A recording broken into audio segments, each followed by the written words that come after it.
All right, everybody.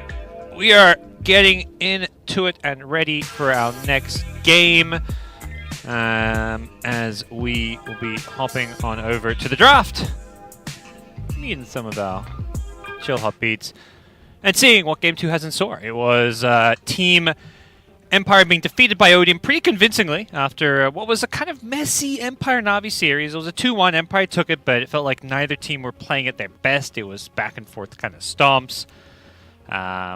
Convincing the games that teams were winning, but then not so convincing when they were being defeated. Whereas Odium, I think, have overall looked a bit more solid as a team. Definitely coming together there with some nice drafts, some good lanes, and taking the Game 1 win with relative ease. Definitely being, I think, what, like 4 stomps now in a row. We'll see if that's going to remain the case as we head on into game number 2. You say that now, GoDz. You say Odium looks pretty good. Yeah. But just wait. Empire's going to smash them here. And then you're going to be like, wait, is Odium good or not? I don't know. And you're going to ask me that question. I'm going to look at you and say, I don't know either. The world doesn't know. Dota's a crazy game. The playing field, it just feels like is so even, and that it is such a day-to-day game that results are rarely consistent for many teams. Well, our weird audio's come back. Is, well,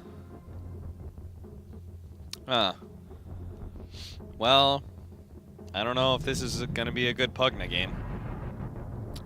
Oh, they picked Pugna. Empire. Ooh, Nyx, Bloodseeker. Yikes. That's even, Lich magic damage. I'm surprised to see the Pugna picked up there. Is this just something that lanes well with Treant? Or because normally they're doing Tree and safe lane as well. I mean, I'm just not sure why you pick it into Bloodseeker. Because it's kind of okay versus a hero, but you're going to get Blood right every life drain. And there's still 3 more picks to go, 2 of which are cores that can counter you. And they started off with a support that counters you. I've been playing a lot of Pugna for the last 6 months. And because I find the hero fun, and I think it's enjoyable to play it off lane and stuff, and you just really poop on enemy safe laners. But I'm not playing, Dota where people are really trying to counterpick that much, Yeah. And if I was, I probably would be saving my Pugna pick for a lot later. Especially right in that 3rd pick, you could have just grabbed a support. Yeah, so even like you playing pubs, you don't feel like you can just first 2 pick a Pugna or something. Yeah, I mean, I do, 3. but it's because I don't really care if I lose that much. Yeah, and you just want to play the hero, sure. I would have picked Vengeful Spirit if I was Team Empire, because you have Weaver on your team, and it's nice to have minus armor and physical damage to threaten Bloodseeker. Yep. Dire team pick. You guys will hear the spoilers before the heroes show up, as and we can tell people. Axe. So maybe it's a Pugna support. I doubt they picked mid Pugna. That's true. Is a 3rd pick, so. And if you see that Nyx, you're like, they swapped it on me. Yeah. Good job, Team Empire. I'm proud of you. I'm sure Rapproche is just like, dude, I'm not playing that anymore. Yeah, now it's a Pugna that saves his allies with Decrepify against Bloodseeker. Now he life drains people to keep them alive. Nice. This is a different Pugna. Radiant I don't know if it's going to be a good Pugna, but it's a different Pugna.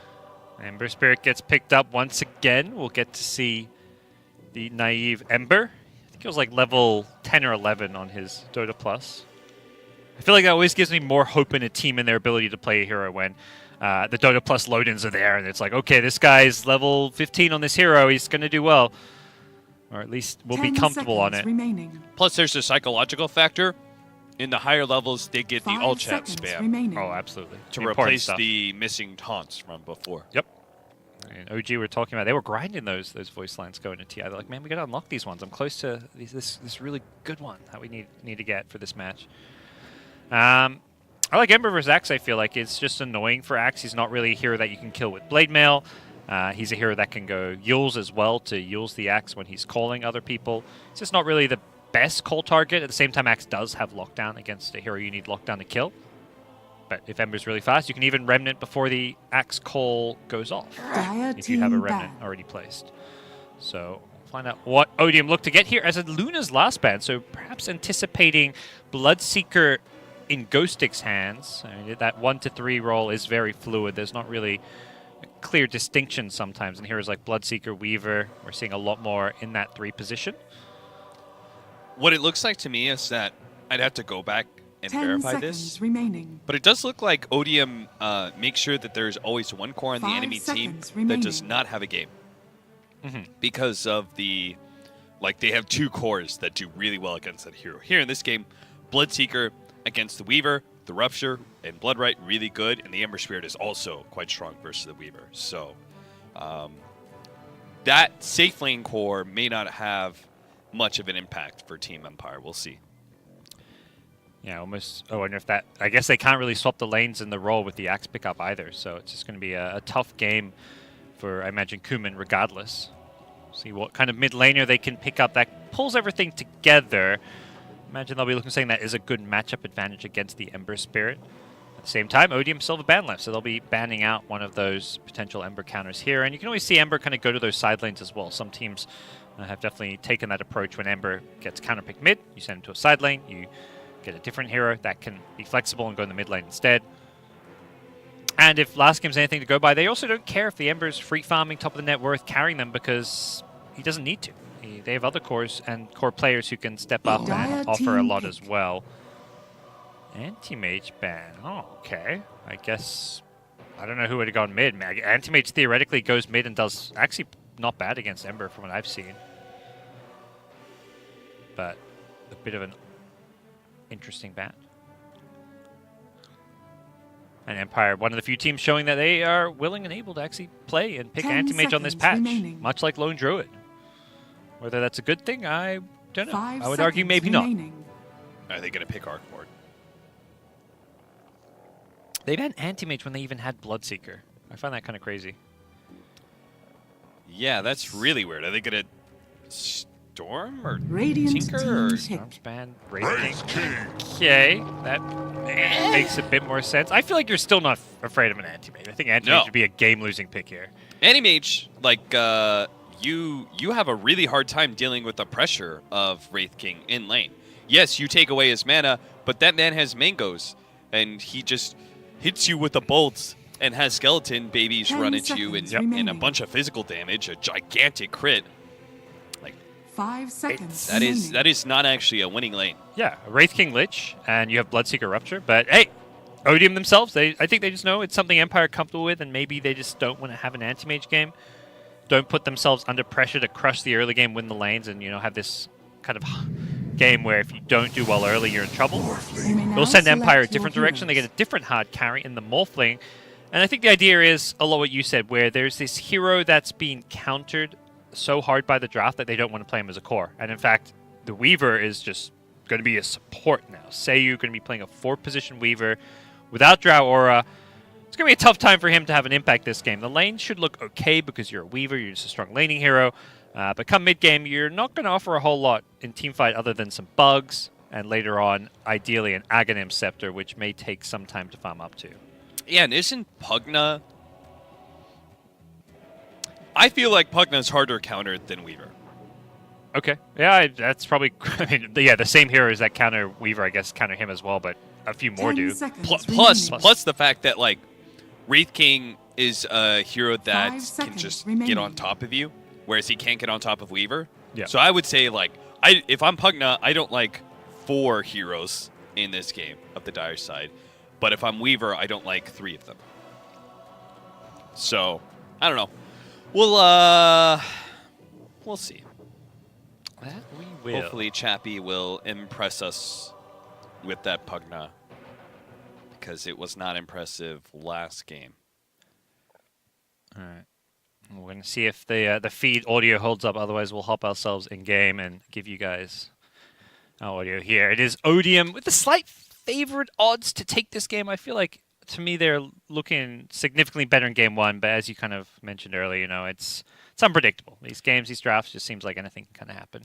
Today has been a wild ride. Yeah, I feel like the previous days went like games were closer than I expected. based off of the matchups. And I thought there was, like, again, we had so many 3-game series. I expected certain heroes, certain teams to smash other teams, like Alliance to smash whoever they face sort of deal. But, yeah, today has been the opposite in some cases. We've still had 3 games, but they've just been stomps back and forth.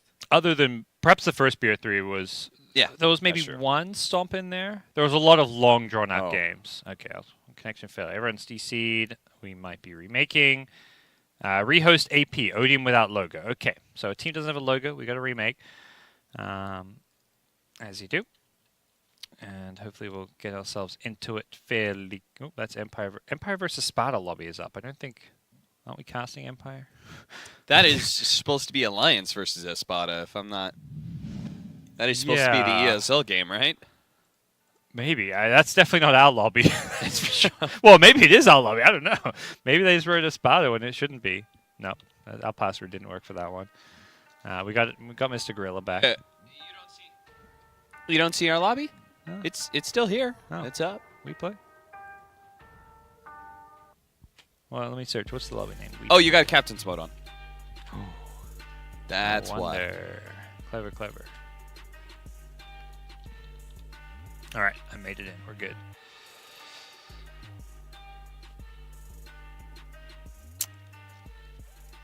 Man, we had more time. Could have finished our lunches properly rather than rushing back for this game. Indeed.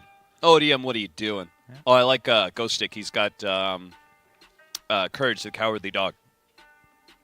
As his avatar. Oh, nice. Nice. That's a throw. Surprised they get that in Russia and Ukraine. I didn't realize that was something that's popular there. Why not? Cartoons are universal, I guess. RF, please. Oops, I'm in the wrong lobby. Oops. Sorry, guys. All right, we're good to go. We're loading back into game 2 number soon. Game 2 number soon. Oh, jeez. That's when you know I've been up a bit too early.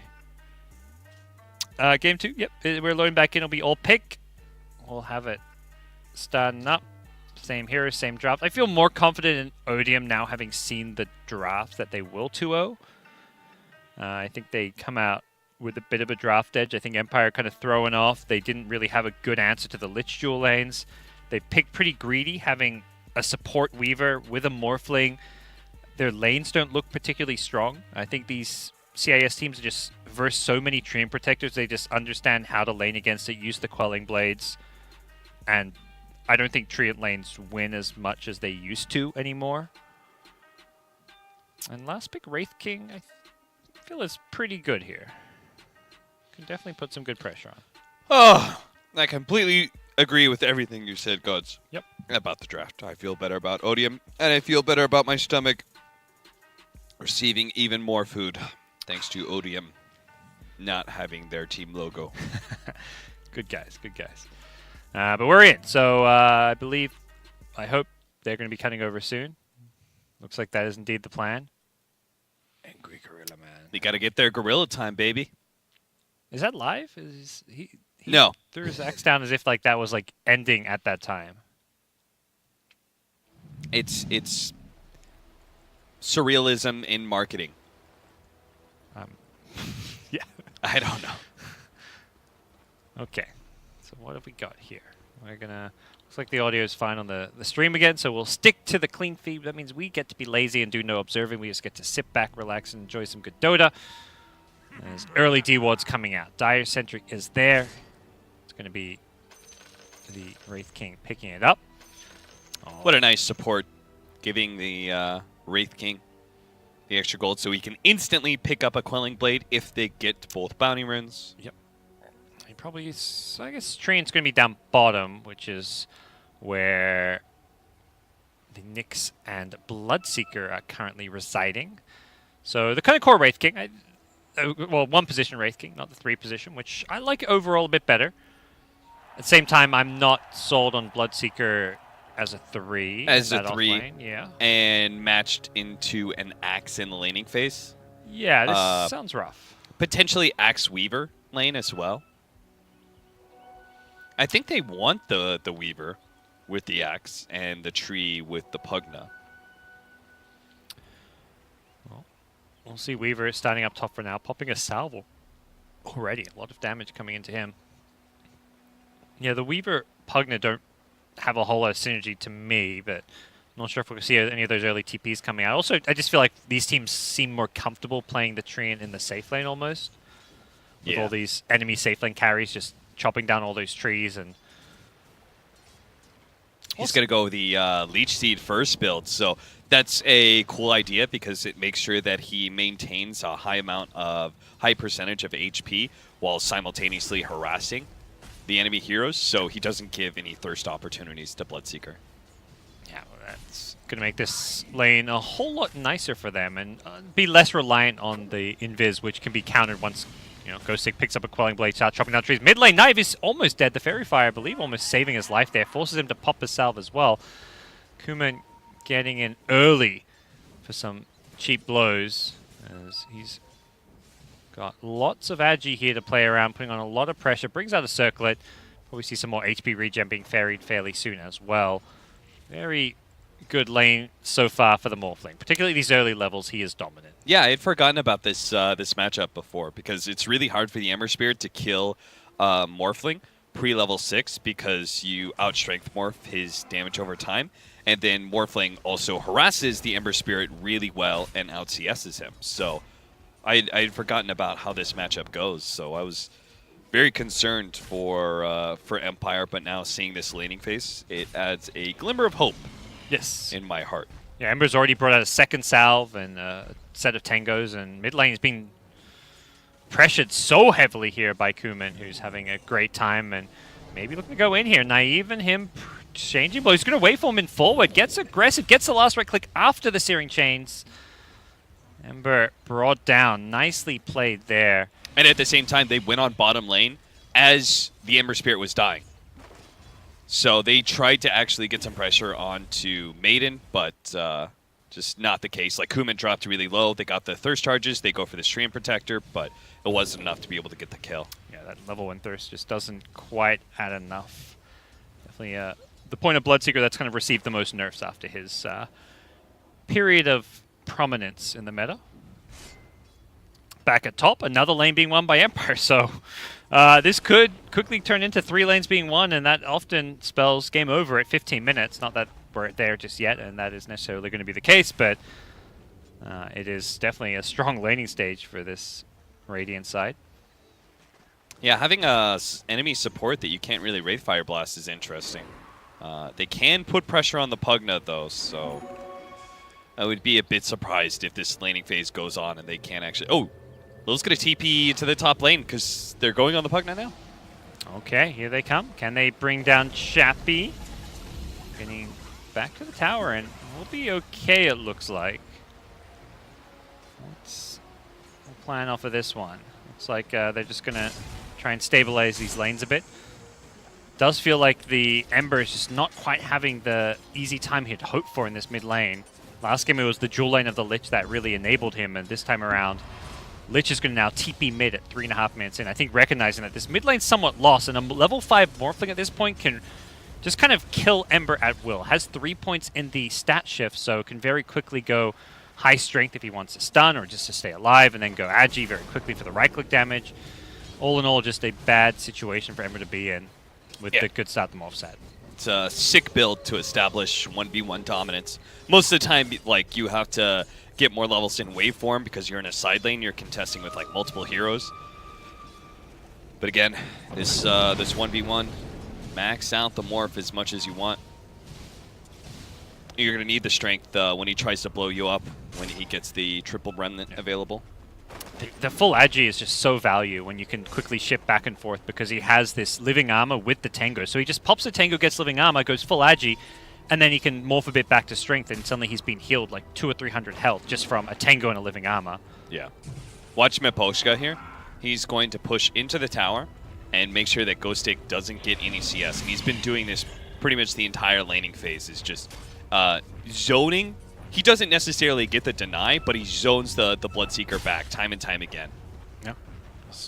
Trying to really limit his farm. He's top of the CS, farming incredibly well. 5-minute bounty runes come out, and that means it's time to brawl. Knives rotated. The Ember moves around the bounty rune. He's a guy that loves to get active around this stage of the game. Chappie's being dove under the tower.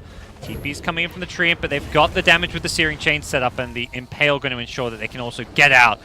As Trink gets stunned up by this one, and Seiyu in some trouble, doesn't have a Shikuchi for a few seconds, and even if he did, there was going to be a Bloodseeker Thirst to give vision of him. Slayer will turn and drop a ward as they retreat back to the shrine to heal themselves back up. So Odium start getting themselves on the board with some nice couple moves. They're not farming or CSing particularly well in these lanes.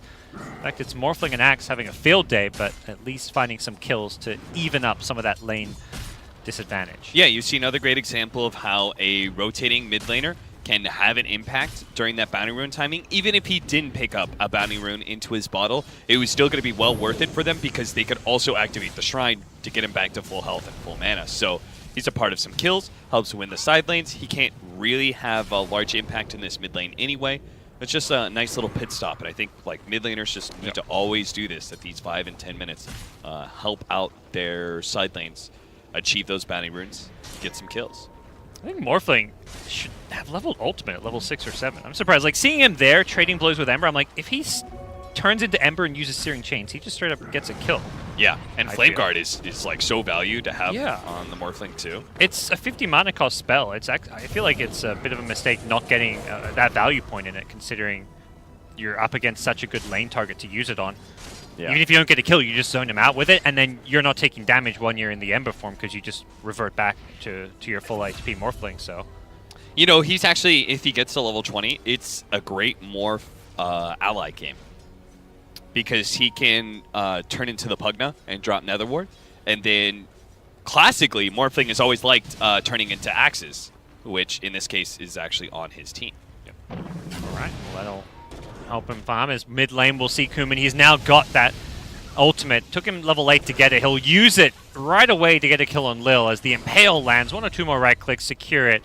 Nicely played, and that's kind of the... I feel like the power of the Morphling is being able to use this early morph to give yourself these kill opportunities, and Kuman shows it there. And Nyx Assassin is a sick one, too. A Spike Carapace Morphling with the stun as well. Like, how are you going to stop that? He's going to start getting to work on this mid-tier 1 tower as his early game lead is extended with that kill and some additional farm. 25 denies with the 49 last hits. His top bounty rune is where Ghostig is finding himself in a bit of trouble, and sure enough, this 3-position Bloodseeker is well and truly having a rough time. Being chased down here. Is there the damage with the Shikuchi? They'll finish off the kill. Seiyu, his support weave has been impressive so far. He's had a decent impact. He's helped secure these lanes, get a lot of harass in. Hasn't done anything flashy or crazy, but in terms of the lane stage, he's been impactful. Stat-wise, it's really helpful that the support weaver doesn't have to go boots and can just load up on like early, like in this case, he's got early magic wand and the pickup of Blightstone. Looks like he's going to go for a faster bottle in this game.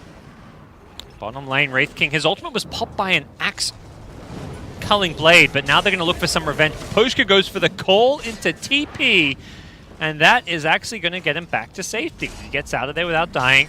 The early Vanguard pickup really paying off here, and a much better timing than some of the axes we've seen earlier today, or the one in particular that comes to mind. Yeah. As his blink will be next in line. Boots Vanguard, 8 minutes in. Happy Axe today. No ancient stacks or anything for him to take advantage of, but I think there's no time for this Axe to be able to play jungle too much anyway, because he needs to like continue to put so much pressure on the side lanes to make sure this Morphling continues to camp out mid lane, get bigger and bigger. It also creates for the space for them to take mid tower, which they've already done. Yeah, there's a monkey on that banner. Is that always there? Yes, I did know that, GoDz, because we've seen a lot of those monkeys. Oh, looking at the other banners, there's little birds on them and stuff too? Yeah. Okay. Why do I see animals on the Radiant ones, but not the Dire?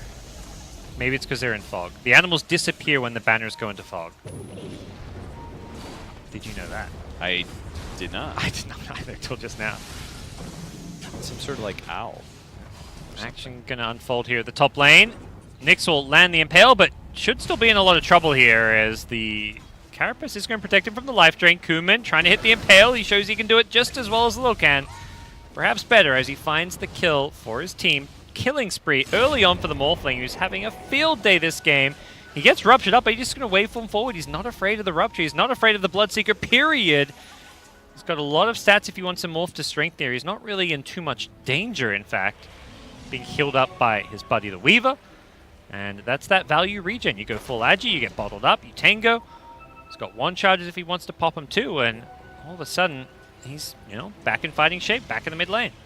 The walk away strength morph rupture play is like one of the most frustrating things for Bloodseeker to watch. Like, this hero just doesn't care about your rupture most of the time. Yeah. So they're going to have to find a better target. Weaver, Pugna, and Axe, all really good targets for this rupture. I think as much as it sucks, I don't think they have the answers for the Morphling right now. Maybe when they get, like, is GoDz going to go Yules this game? If they go the Yules Bloodright build, he doesn't have any levels of Bloodright yet. Maybe they never will have the answer to Morphling. Because if you look at their lineup, it's Wraith King, Ember Spirit, like they're just going to have to deal with everyone else on the side of Empire and hope that Morphling doesn't get too big. Unfortunately, he's kind of already there. That's the problem. He's already almost double the net worth of these Radiant cores. He's sitting on 5.5 and they're in the 3.2 territory. It likely only gets worse because Morphling's able to just take all these fights and get involved and play active. Like these games where your early game Morphling doesn't have to just farm and he can actually be involved is fantastic. Like that's a really good sign, and we're seeing even more of it. GoDz on the Bloodseeker going down. All these heroes are kind of kills for Morphling because there's these nice spells of Nyx and Ember to steal in the early game, and as a result, he's making these moves, he's making these plays. He doesn't feel like he has to just go farm a lane quietly and play split push. I'm trying to think of how many other carries would have been able to do this. Enemy certainly wouldn't have been able to do this. Yeah, Morphling pick sounds way better based on what we're seeing so far. Well, as it stands, they're looking for more. Naive, can he remnant away? He's not going to really remnant all too far. He goes a bit further though. Elsewhere, Miposhka's going down to the axe, so at least Odium gets something, and they also keep Ember alive. So back to the tier 2 bottom tower. It looks like Chappie does end up finishing it off. Morphling waving in forward. Let's stop looking at the Dream Protector. As there's the Morphling. He's going to get stunned up, silenced, ruptured. He's going to be A-okay, though, with the Strength Morph. Don't rupture the Morphling. Yeah, he's not really a good target. Stop doing that. The only reason Axe died is he dove into the tier 3. As you do. Trying to kill a Lich that definitely wasn't going to die. So, as long as Empire don't throw in their other heroes.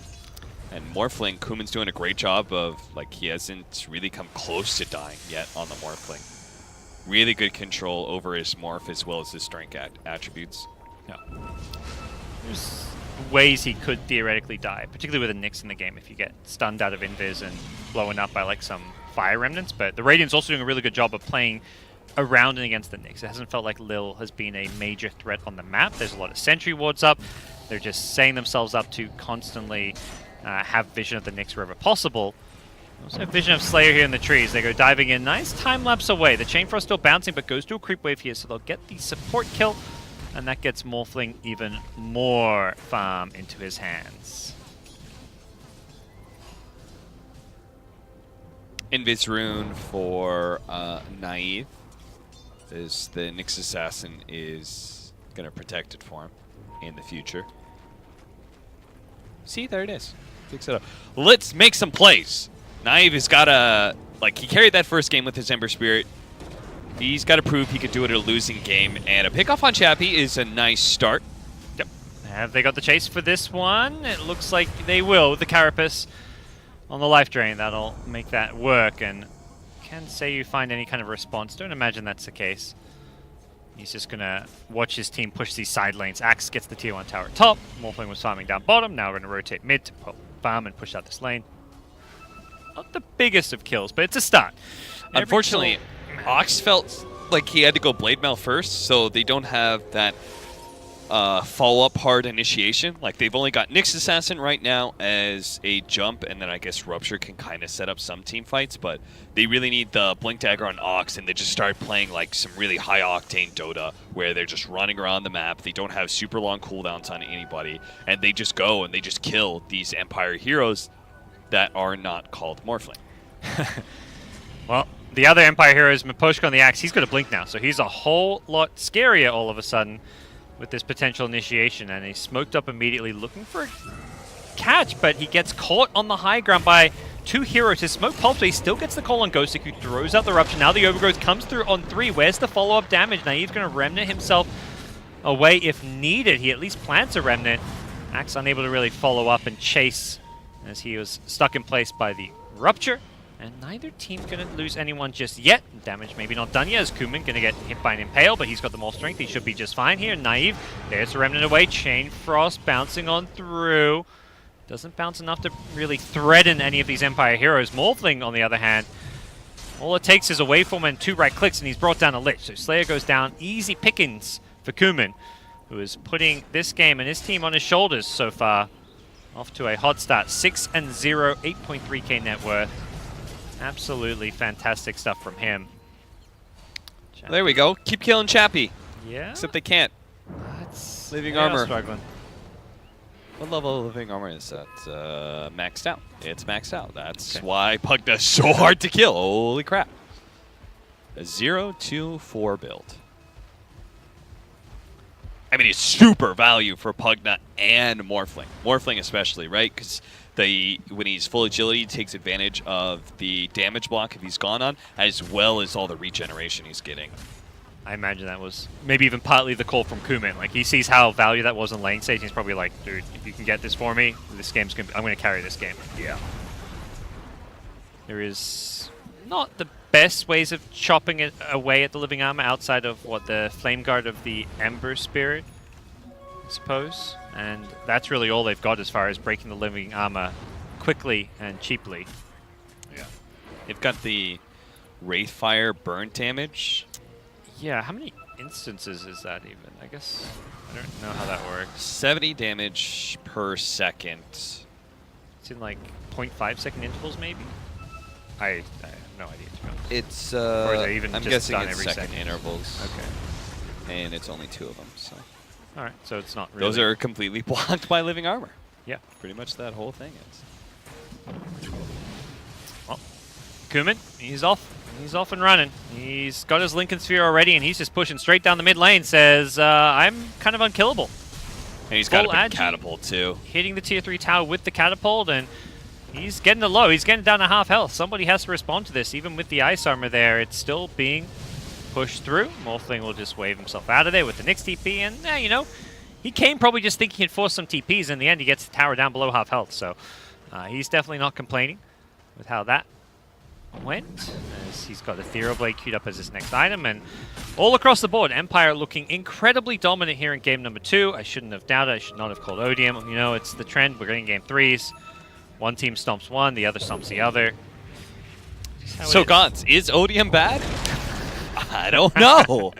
I have no goddamn clue.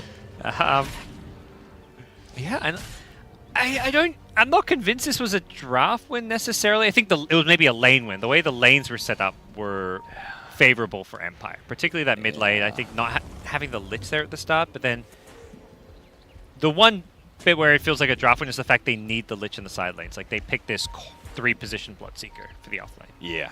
That caused problems for them. If they'd picked something maybe a bit more self-sustainable, could have been a very different story. Blade Mail for Miposhka after Blink Dagger and Vanguard, whereas our 3-position Bloodseeker just goes a straight Blade Mail. Yeah, he's, I guess, not got too many options at this point. It'd be great maybe for Odium if they could figure out this Roche was going on and contest it, but that does not seem to be the case. Dire unaware, or at least showing no signs of knowing. They're hovering around this mid lane. It looks like they are trying to force a fight, probably knowing that at some point Morphling is just going to be too farmed for them to beat, but it is not now where they will find them and fight them, and that timing will be extended where the Morphling is somewhat safe to farm and fight, do whatever he wants, because he's now got Aegis. Okay, this is going to sound a little funny, because wasn't I just talking about how Yules wasn't really going to do that much, and Blade Mail would be better for the Bloodseeker last game. But now it's the opposite. Isn't Yules better for this game? Yules into Bloodright potentially on the Warflink, but that's kind of whatever. But you have an interrupt for life drain. You have a setup on the Weaver as well. And then, I think most importantly, you have a counter axe initiation. Right, where you blink calls, you need to be able to stop him, especially with how farmed he is now with a Blade Mail from blowing up your Ember or Nyx or whoever he jumps on. The Blade Mail definitely doesn't seem super value. Theoretically, with the Ethereal Blade on Morphling, it could, backfire. If you Blade Mail the Ethereal Blade, the shotgun, you can kind of kill Morphling with it too. I think that's kind of like the one scenario that the Blade Mail really works out well for him. But most of these other heroes don't care about it so much. Yeah. But they pick off Bloodseeker, and they're going to be straight down the mid lane. With the Pugnant Aether Lens, they can push from very safe distance. And Kuman, he's got Aegis, so he's not in safe distance. He's just going to sit in the front lines while Chappie sits behind him, throwing out Blast whenever it's off cooldown. And that Blast does not care about what armor and attack speed slow is on these buildings. Ice armor is planted, but Chappie just going to blast away. I don't mind the Wraith King going for Radiance. You are in very dire circumstances right now. Yeah. You got to go for a damage item of some sort. Fortunately for him, it doesn't even look like he's going to have it before they lose this mid-Rax here. It's kind of slow with the Ice armor, but it's still going down.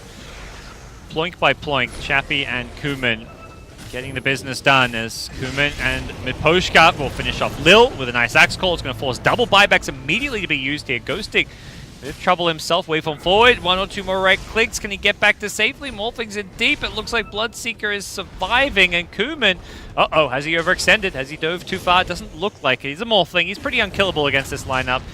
I don't actually think he's all too afraid, as he's got plenty of health now that he's done some morphing. Seems like they'll get mid-racks and just walk away freely. Well, Odium seems to have better mental fortitude, I guess, than Empire, as they have not rage quit yet. Hey, look, they rage quit at, what, 23, 24 minutes? We could still see a similar timing. True. But they also rage quit in a very fast Game 2 victory. So that's it feels less like a rage quit and more of like, we understand how far behind we are, and we know that we can win, and we know how we're going to draft next game to be able to do this. And again, it comes back to, remember when I was talking about like how they're doing these Magnus drafts and everything? It comes back to they put so much on Kuman.